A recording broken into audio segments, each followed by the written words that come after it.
Good morning, good afternoon, good evening, and welcome to Season 2 of the Logical Christian Podcast. I'm your Logical Christian, Dan Erwin. Welcome to those who are here for the first time, and a hearty welcome back to the LCP faithful. What we do here is look at what the mainstream media feels is important to tell us about current events, politics, science, religion, and just about anything else, but we're not interested in their spin. We want to look at these stories logically, and we especially want to look at these stories as Christians. Links can be found in the show notes if you'd like to follow along. So with that, let's go be logical Christians. Y'all remember the movie Red Dawn? Not the remake, the original, the good one. Side note, is anyone else just getting tired of studio remakes? Can we not think anymore? Anyway, remember in Red Dawn when out of nowhere the invasion started? It was a few planes, and then it was parachutes, and then it was chaos. Yeah, the odds of America being invaded like that is pretty slim, like not even possible. At least not right now. Of course, if we keep draining our petroleum reserves and wokeifying the military, making guns illegal, and continue giving all of our weapons away, maybe. Nah, America won't be invaded that obviously. We're being invaded more subtly, which is nice, less scary. On today's episode, first we'll tempt the Lord our God, and then we'll see red. So I say unto you, break off the golden earrings which are in the ears of your wives and of your sons and of your daughters, and bring them unto me. And remember, private property is theft. Now in Soviet Russia, the goal here's we. Throughout history, art has been key to the human experience, right? Statues, paintings, macaroni, sculptures, watercolors, and finger paints with little stick-on googly eyes are some of the many expressions of art. These days, look, I'm not an art guy, I'll be honest. You show me a picture of some sort of splashed-on smear of paint or a series of straight lines, and you call that art? Yeah, we're going to have words. But although I don't have a passion for art, I can appreciate the great works of the masters. I can appreciate the thoughtful, skillfully crafted representations of historical figures, real, mythological, or other.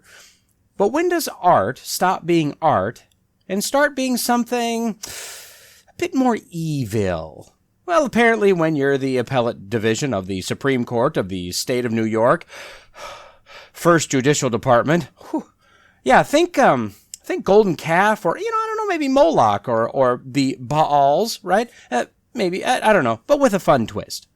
So this story is everywhere right now. You've likely heard about it already, but I just couldn't move past this one without at least adding my voice to it as well. As my base article found on the New York Times, but I'm not paying for a subscription to that liberal rag, so found on dnyuz.com, headline, Move Over Moses and Zoroaster, Manhattan has a new female lawgiver. Rather than just dive in, y'all know me by now, unless this is the first episode you're listening to, in which case you've got a full weekend of catching up on the episode catalog ahead of you.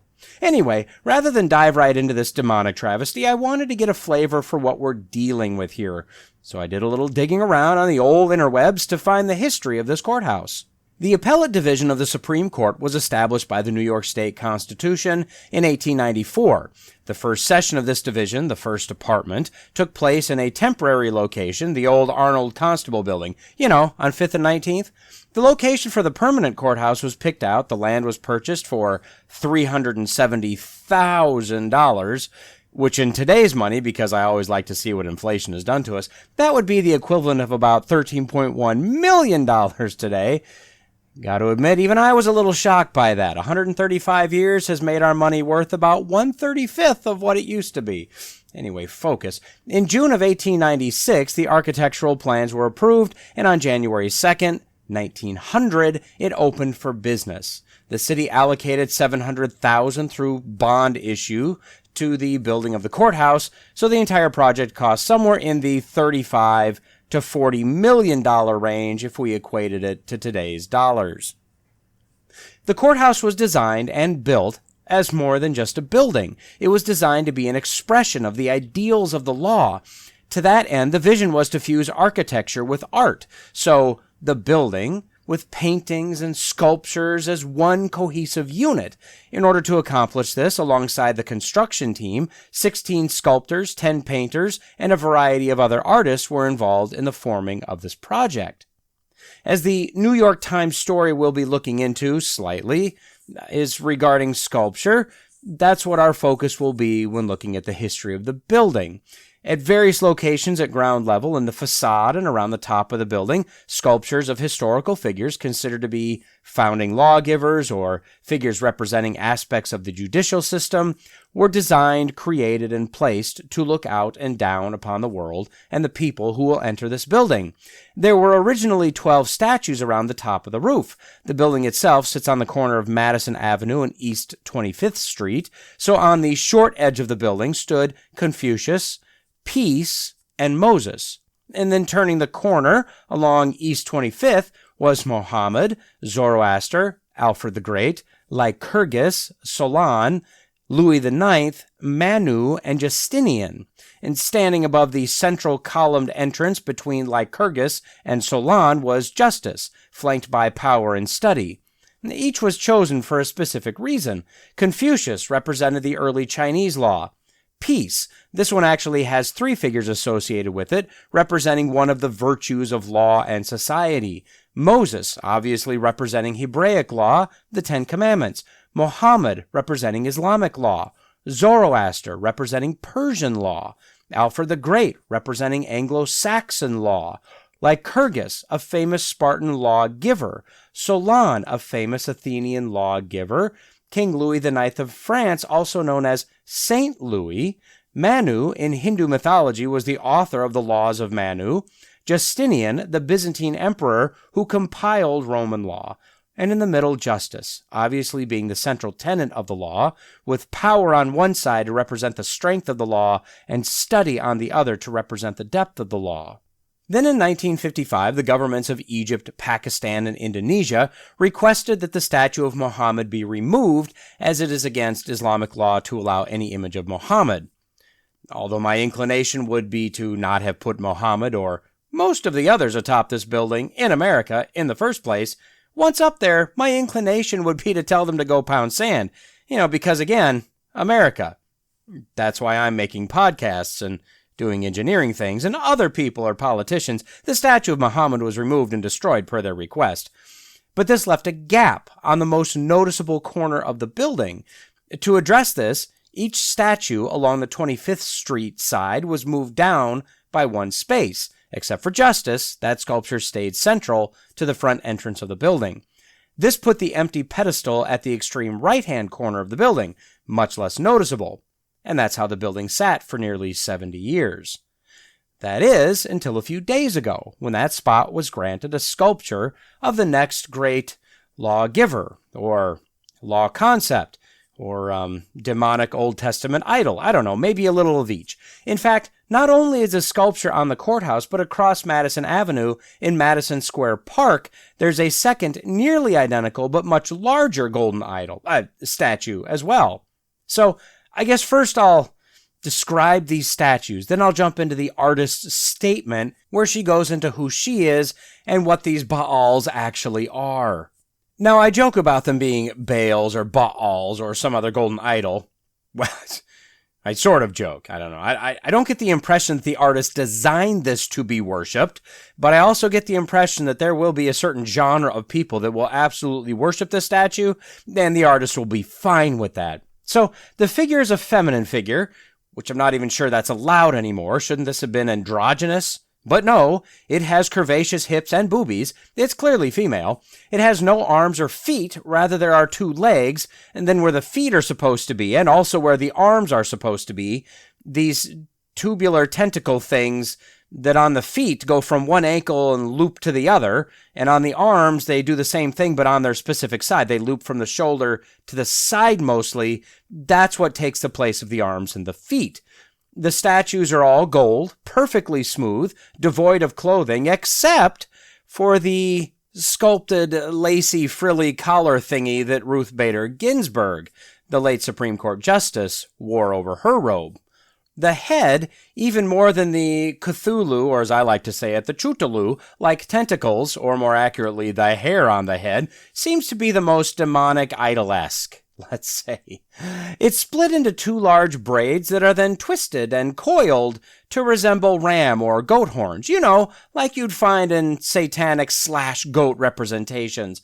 The statue in the park has a large hoop skirt thing that's holding the statue in the air. The statue atop the courthouse is ascending out of a lotus flower. And as I said, these statues are fully gold-colored. In the park, it is what it is. On top of the courthouse, it's alongside and in line with all the other statues, which are weathered gray stone, so it kind of stands out. The artist, Shahzia Sikander, a Pakistani-American, is 53 years old, and is clearly a politically far-left feminist. She states, quote, "I define my practice as that of a thinker. I think through my hand. Thinking collectively with the mind and hand creates an armature of research, clarification of ideas, and connects thought to gesture, to action, to practice. Critical thinking, creativity, and collaboration are the three tenets on which I have built my entire understanding of being an artiste." Now, I don't know about you, that sounds like a whole load of horseflop to me. She goes on, quote, "I have always had an affinity for the anti-monument in my practice. My work engages the past without glorifying it. It doesn't lay claim to grandiosity. It is often ephemeral.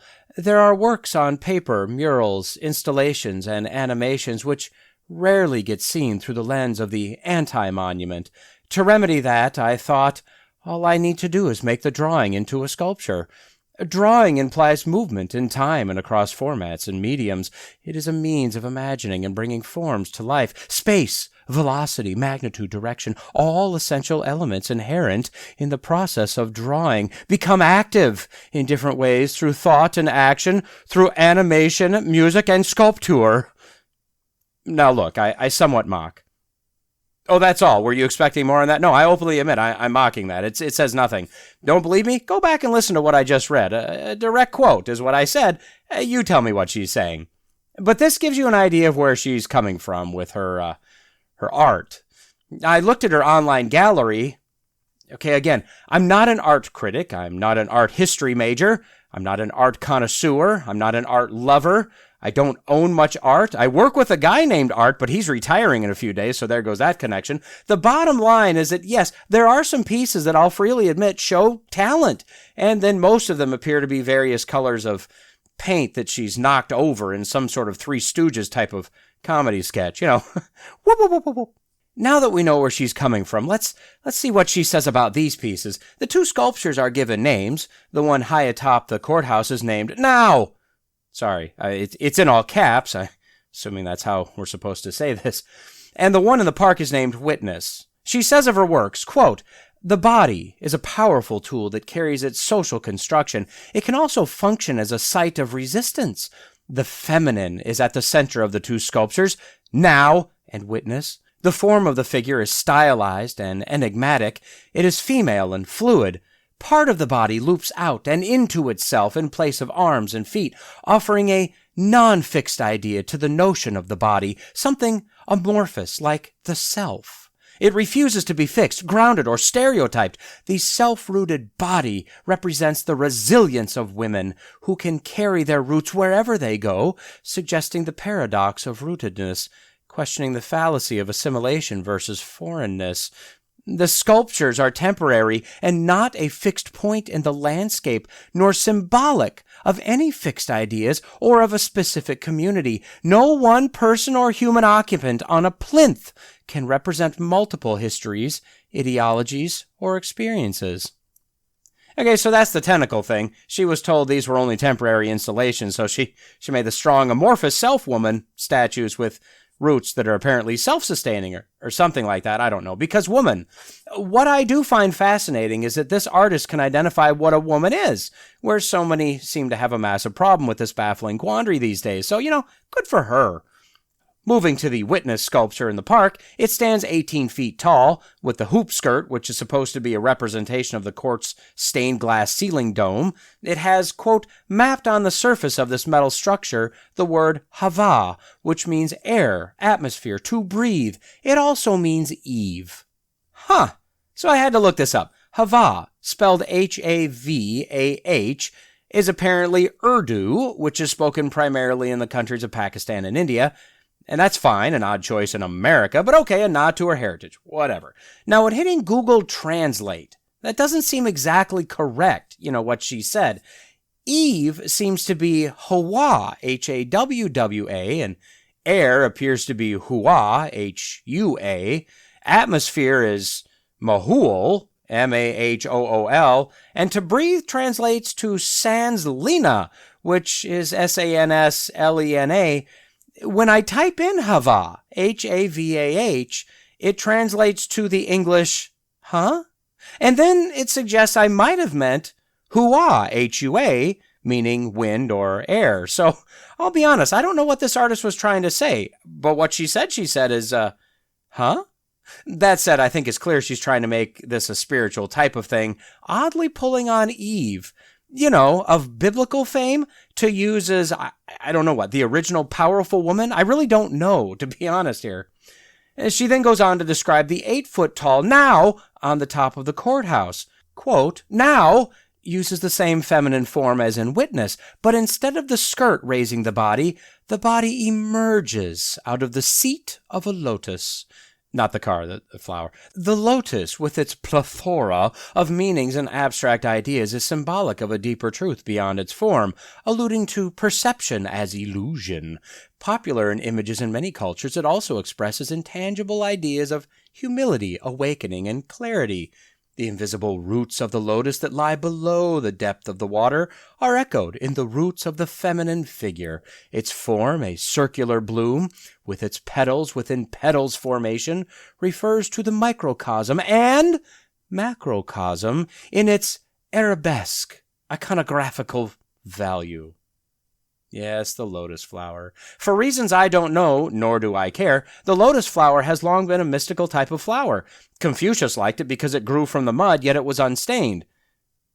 Isn't that all flower? Doesn't matter. In Buddhism, it stands for purity of mind and body. The legend of Siddhartha Gautama, the real Buddha, not the fat Buddha that we're all familiar with, the legend says that his first steps caused lotus flowers to appear. In yoga, it represents the potential of individuals to harmonize their inner energy through their chakras. In Christianity, it's a flower. God designed it. He spoke it into existence on day 3 with the rest of the vegetation for our pleasure and enjoyment, and ultimately for his glory, to further display him as the all-powerful creator God. That or, the yoga chakra thing. Either one. I'm cool with either. She continues, quote, the female body has a face with its hair braided into spiraling horns. The horns mimic the movement of the arms and are there as a symbol of the figure's sovereignty and its autonomy. Women in my work are always complex, proactive, confident, intelligent, and in their playful stances connected to the past in imaginative ways without being tied to a heteronormative lineage or conventional representations of diaspora and nation.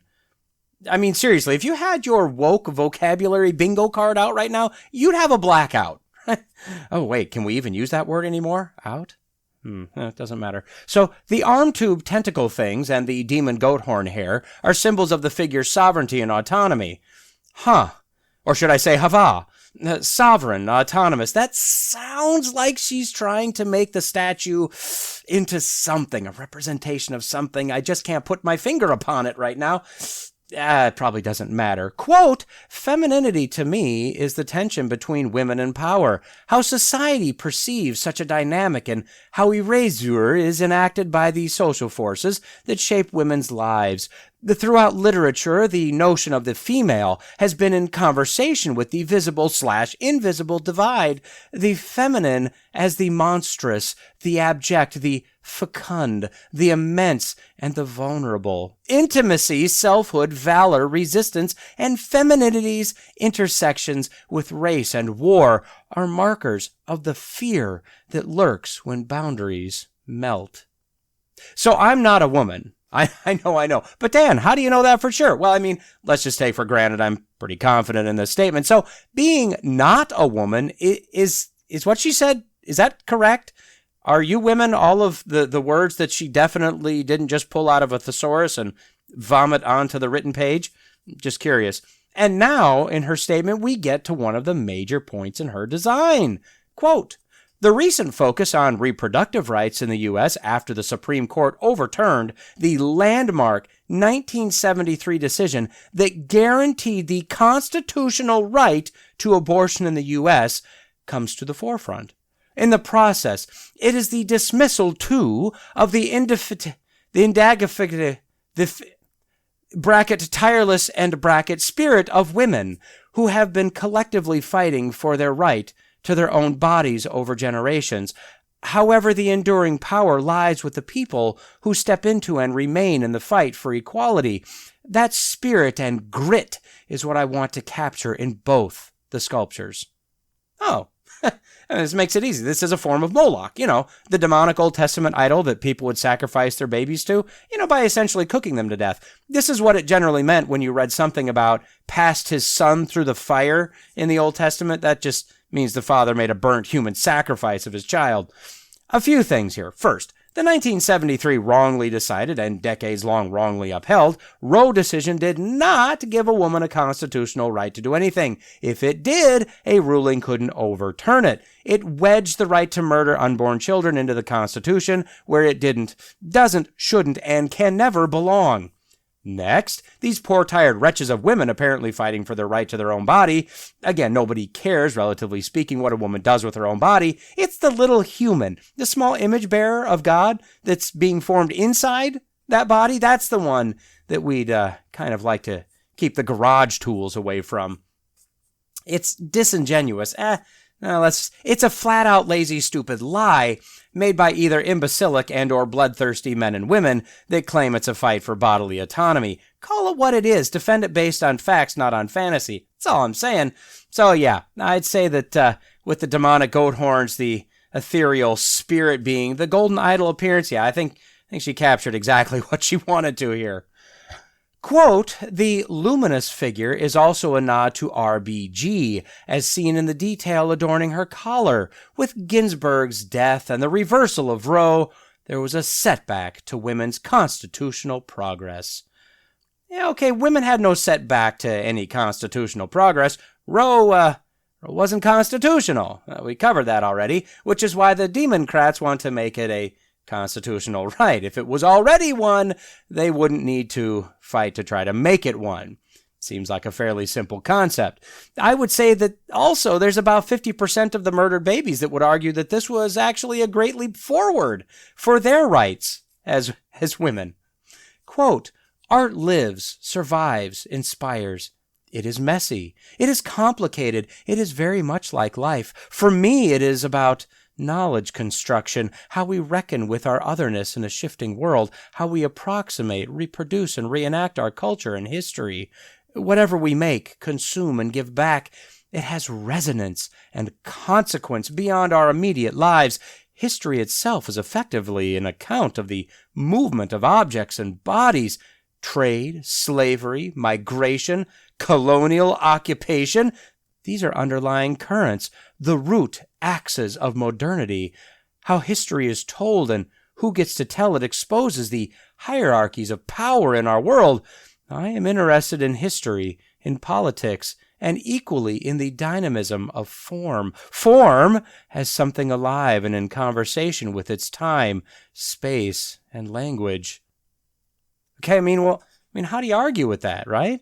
Seriously, I still have no idea what this woman is talking about. It's hard to argue with someone like this. Bottom line, this individual has a godless worldview. If she believes in any gods, it would be very likely the great spirit of the universe or some sort of Middle Eastern mythological religion where we're all part of the great consciousness and eventually we'll all be assimilated as one.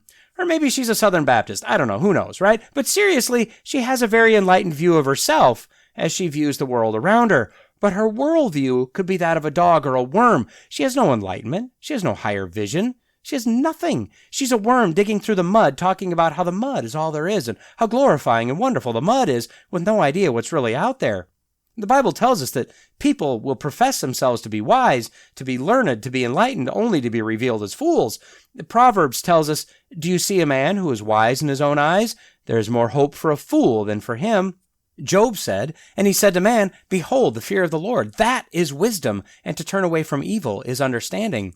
Proverbs again says, the fear of the Lord is the beginning of knowledge. Fools despise wisdom and instruction. And it says in Psalms, the fear of the Lord is the beginning of wisdom. All those who practice it have a good understanding. His praise endures forever. This woman has probably unintentionally created an idol to her God, the God of this world. If you look back at the statues that adorn the top of the courthouse, we have representation of the principles of the law and society. Those are fine, right? But with regard to the actual people, the historical figures up there, we have Confucius, a real man, a wise man, not an idol. We have Moses, a prophet, a wise man, not an idol. Muhammad, originally up there, a prophet, considered by Muslims to be a wise man, not a god, not an idol. Zoroaster, a prophet, considered wise, not an idol. Alfred the Great, a king, one of the only two English rulers to be given the epithet the Great, a wise and learned man, who not only defended his kingdom, but promoted education and literacy, a Christian king who promoted Christian laws and principles, considered great, not an idol. Lycurgus, possibly real, possibly legend, a Spartan lawgiver who is credited with reorganizing the entire Spartan culture, considered a wise man, not an idol. Solon, an Athenian statesman, lawmaker, and poet, he fought against the decline of Athens and laid the foundations for Athenian democracy. Wise, not an idol. Louis IX, the King of France, also known as Saint Louis. He organized his kingdom so as to get rid of abuses and hear the voices of the people. Obviously a Catholic king, considered to be a good man, a good king, and concerned about the salvation of not only himself and his family, but his people. Although he was made a saint, not an idol. Manu, this is a mythical figure in Hinduism, probably thought to be an ancient teacher of sacred rites and laws, the creator of the laws of Manu, cleverly named, which is taught alongside the Vedas, although revered as wise and prophetic, not an idol. And Justinian, Byzantine emperor, also known as the Great, restored at least part of the Roman Empire, collected the confusing Roman law, made it usable again, wise, not an idol. And now we have, this is not a man or a woman. This is a concept, a representation, a manifestation of beliefs and feelings. This is absolutely an idol. And wearing the RBG collar, that will be the face of the idol worship. Make no mistake. As Americans individually, as a country as a whole, how far can we go down this road? I mean, this is a small thing. After this story dies down, nobody in most of the country will even remember this thing is there until the next story, whenever the term ends and this thing is removed. But in reading through the book of 1st and 2nd Kings, how many times do we see that even the good kings, the ones that walked in the ways of David, left the high places and the altars in place, and people still went up and worshipped and sacrificed to whatever god or gods they chose? They took down everything else, but they left those. Then the next king came in and was more evil than the last king.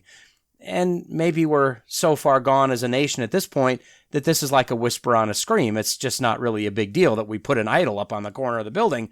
But from the news coverage, from either side, it seems like this is still a contentious move, that people don't really want, golden idols set up pretty much anywhere. I've said it before, but 2 Chronicles 7:14 is often misused as it applies to America today. It says, if my people who are called by my name humble themselves and pray and seek my face and turn from their wicked ways, then I will hear from heaven and I will forgive their sin and heal their land. That verse in context has nothing to do with 21st century America. But could it hurt? Could it hurt anything for each of us to pray that these idols, much like the idol Dagon in 1 Samuel, fall over and break into pieces? Could it hurt for us to pray for revival of our nation? I mean, I don't think so, right? A few years ago, I wouldn't have said this, but I really feel like right now we're on a precipice, and one possible slope that we could rocket down is one of spiritual revival. There's a lot of other slopes too, but let's not talk about those. The end of the age comes when it comes. Until then, we should absolutely be praying for revival and the opening of hearts and eyes of millions, billions of lost Americans and those lost around the world. And around us will be idol worshipers that will figuratively bow before the gods of sovereignty and autonomy and selfishness. There will be plenty of artists that will gladly cast these idols, plenty of governments that will gladly place these idols. We must fight the spiritual battle regardless. And that starts with us praying for God to have mercy on this nation, to turn it back to Him. And then we trust that whatever God's plan is, it's absolutely just, holy, righteous, and perfect. Well, comrades, when last we met, we as a country were about 78% communist. Hey, welcome back to our look at the 45 Communist Goals for America, part 4 of our analysis of where we stand as compared to the list of goals read into the Congressional Record in 1963. I say that we left off at about 78% communist as a country because at the end of part 3, we could fairly easily tick off 7 of the 9 goals as being complete. And I think we all know that if we've looked at 9 goals already, that clearly means that we're going to start with goal number 10. Otherwise, what are we doing in this world? Nothing would make sense anymore. This is just simple math, people. Goal number 10. Allow all Soviet satellites individual representation in the UN. So, as a reminder of what we covered in Part 3, the UN was chartered and went into force in 1945. When the UN was chartered, some of the original members included the United States, the Soviet Union, and the Republic of China. Although this list was generated in the 1950s, the Soviet Union had this goal right from the beginning, wanting each satellite state in the USSR to be admitted into the UN. Why? Well, it should be fairly obvious, right? Votes. Even now, because of the impotence of the UN, there are certain votes and proposed actions that can be stopped by one vote or one downvote by a charter member.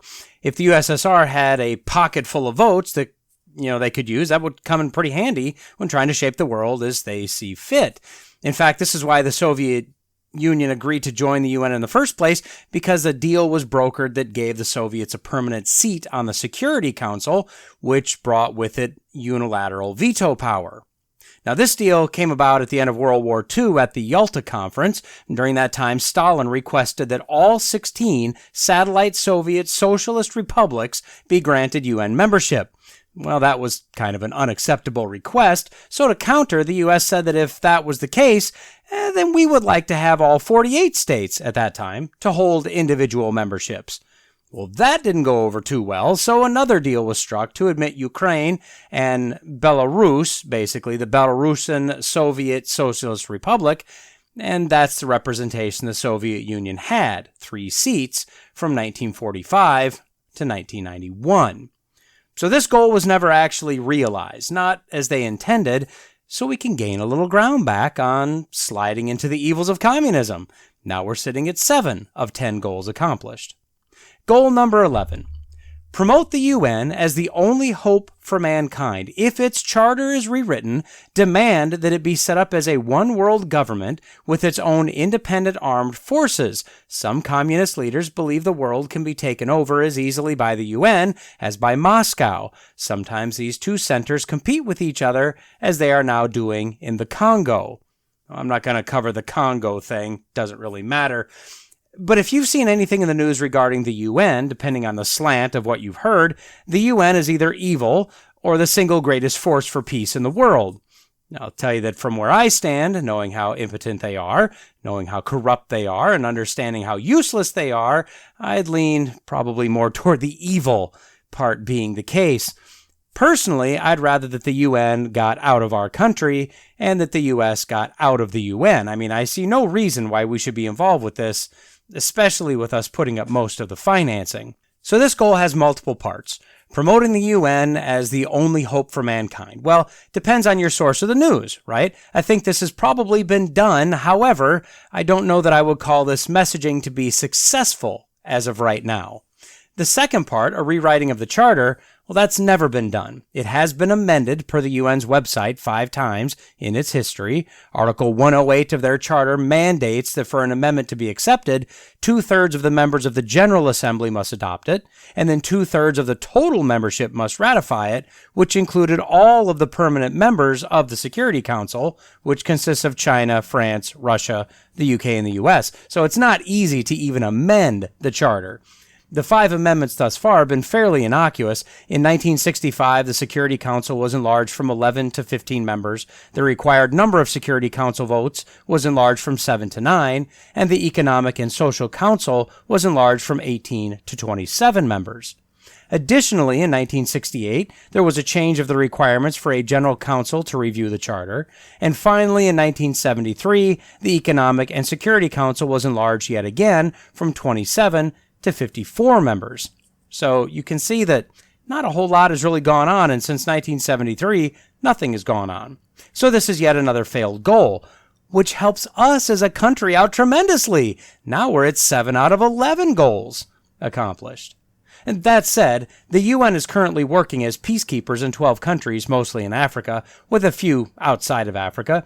Their army is about 70,000 troops strong, contributed to by various armies of the UN members. From time to time, a general document called Agenda 21 pops up regarding the UN and a one world order. Various news outlets have worked hard to kind of tamp this down as just a rumor or a conspiracy theory or an outright lie. Maybe it is, maybe it isn't. But there's no question that if given the authority, the UN would definitely desire to be the one government to rule them all. I guess time will tell if we'll allow this to happen in the future. We do know that in recent years there has been a call for the UN to be the Supreme Court of the United States, to make rulings based on international law rather than that old dusty, crusty Constitution of ours. Additionally, there have been calls from time to time to just use the UN peacekeepers inside of our own sovereign borders in order to, who knows, maintain order, stop riots, etc. So far, these calls and efforts have been fruitless. Let's try to keep it that way. Goal number 12. Resist any attempt to outlaw the Communist Party. So shortly after the end of World War II, the Red Scare raised its head, or more accurately, the second Red Scare raised its head. The first was actually right after World War I. Now, this was the era of McCarthyism and the hunt for anyone who may be a communist in the government, in the unions, in America in general. The bottom line is that both Democrats and Republicans recognized the inherent subversive danger of communism to the American way of life, to freedom, to capitalism, to democracy in general. In a rush, an act was drafted, printed, voted on, and sent to the desk of President Dwight Eisenhower, which he signed on August 24, 1954. This was called the Communist Control Act of 1954. Now, although I personally agree in principle with what this was trying to do, as I think communism is a massively dangerous and very literally deadly form of tyrannical government control, I couldn't in good conscience agree with most of this act based on the Constitution of the United States. I think if they took more time and rewrote the bill, a lot of the problems could have been done away with, but this bill basically removed the rights of Americans as citizens if they were suspected of being a member of or a supporter of the Communist Party. Well, that's not how our system works. Our system guarantees the right and freedom to believe whatever you want to believe, as long as you're not hurting others and violating their rights to life, liberty, and the pursuit of happiness. This is why, even if we don't agree with them, American citizens have every right to be racist, to be a Nazi, to be an extremist Muslim, or communist, or a Satanist, or whatever, as long as they don't violate our laws and don't violate the rights of others. Anyway, this act was proposed as an amendment to the Internal Security Act of 1950. It was focused originally on rooting communists out of labor unions, and then later it declared communism a hostile foreign power, then criminalized membership in the Communist Party, then removed rights of those that identified as communists. The Democrats and the Republicans unanimously voted to pass the bill to the president's desk. Although many were afraid to speak out on it for fear of being labeled a communist themselves, it did have opposition. J. Edgar Hoover, as director of the FBI, felt it was going to force the Communist Party in America underground, making it harder to track them and monitor them. The Yale Law Journal wasn't necessarily against it, but said that the bill was so poorly written that it could never stand. And of course the ACLU was outraged, citing the violation of the Constitution. And yeah, even today, the ACLU gets one right every once in a great while. Well, as predicted, through a series of lawsuits, the law was neutered, and finally, for all intents and purposes, it was repealed in 1993. So, although I don't know this for sure, this act seems the most likely culprit for this goal of communism for America. And what do we see today? Well, Communism may not be what it was during the Soviet Union days, but Russia, China, North Korea, Cuba, Laos, and Vietnam are all communist, and there's actually a debate among scholars as to if Russia is communist or not. Seems like a stupid debate to me, but whatever. I count them as communist. In the United States, we have the Communist Party USA, which boasts an approximate impressive 5,000 members, but has also run candidates for various public offices and has even won some of them. And if you think back to part 1 of the series where I described the global political spectrum, socialism is just one small step away from communism. And we have a handful of elected federal congressmen and women who are part of the Democratic Socialists of America. In the House of Representatives, we have Rashida Tlaib, Alexandria Ocasio-Cortez, Cori Bush, Jamal Bowman, and Greg Casar. Cesar? I don't know. In the Senate, we currently have Bernie Sanders for sure, and of course there's speculation that a much larger number of those in the House and the Senate are closet members right now. It's easy to pick out those that definitely agree with the movement, whether they're officially part of it or not. So back to the goal. Did the Soviets resist any attempt to outlaw the Communist Party? Well, I don't know how much influence they had, but in America, it's definitely not outlawed, and it appears we're going the opposite direction of that. So I've got to give them this one, which moves the scoreboard back towards their favor of 8 of 12 goals achieved. Goal number 13, do away with all loyalty oaths. As with the last goal, this goes back to the McCarthy era. But loyalty oaths, really, they've been around forever. I mean, in the United States, you had Confederate prisoners of war during the Civil War would often be released after taking an oath of allegiance. Beginning in 1862, all U.S. naval shipyard employees were required to sign a loyalty oath if they wanted to work there. Apparently, 100,000 school children marched to Boston Common and swore a loyalty oath to FDR and his National Recovery Administration, vowing to only buy from stores with the Blue Eagle. But I don't think the commies cared about those so much. What they didn't like were the series of oaths popping up in America that were decidedly unfriendly to communism.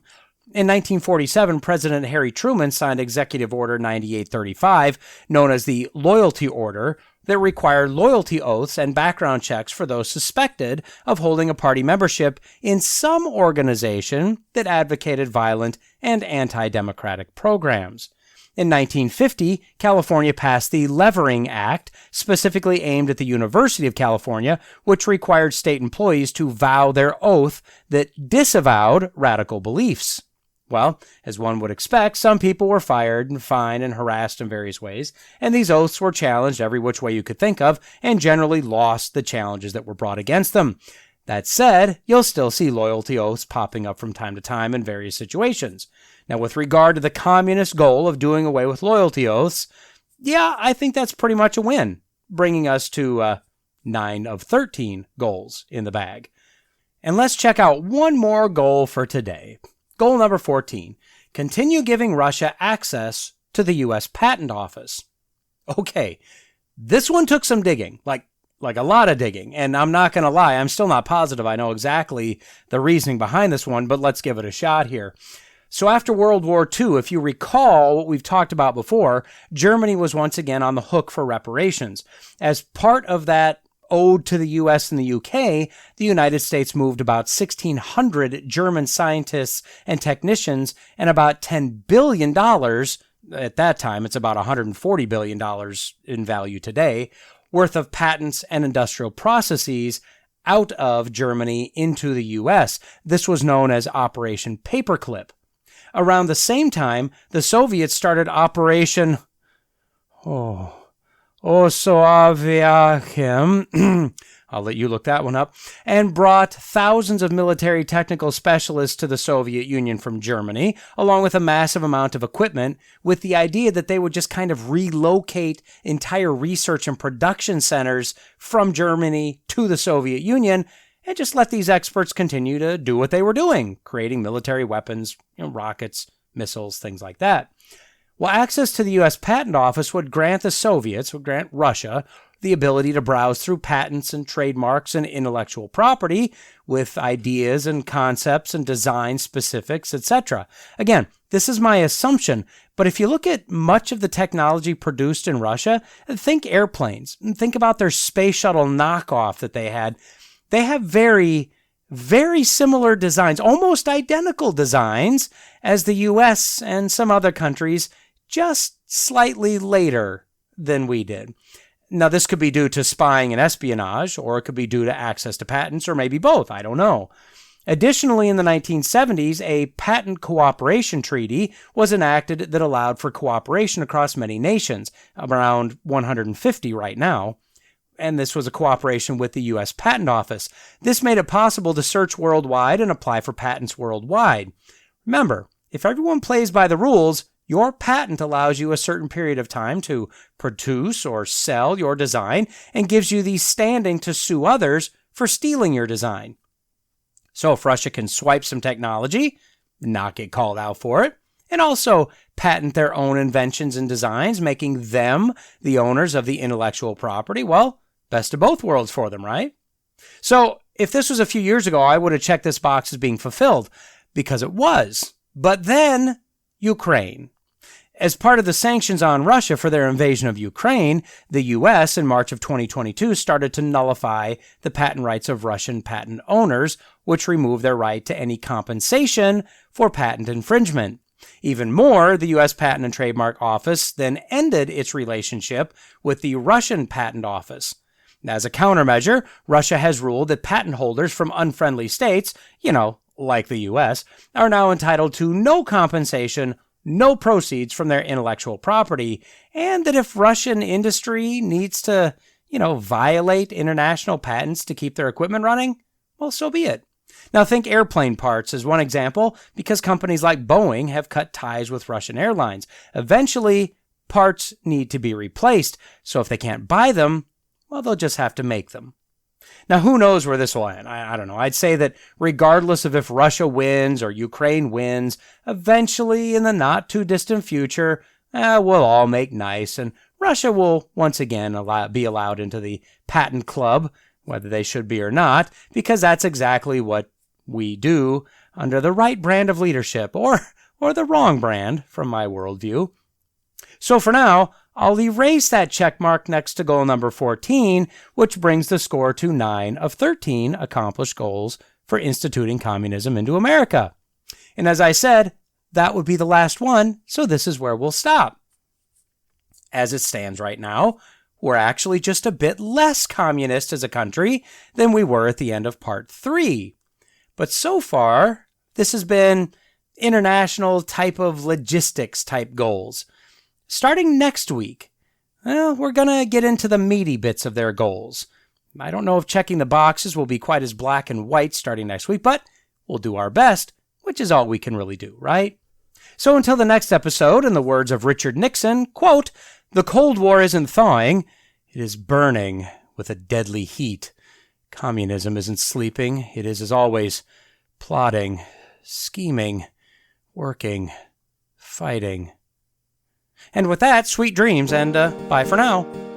Well, we've reached the end of another episode of the Logical Christian Podcast. Don't forget to like, subscribe, comment, review, share, and all that podcasty stuff. Contact information can be found in the show notes if you'd like to reach out to me. Lawrence J. Peters said, "Against logic, there is no armor like ignorance." Jesus told us that if you abide in my word, you are truly my disciples, and you will know the truth, and the truth will set you free. So stay in the word, stay logical, stay faithful, and until next time, God bless.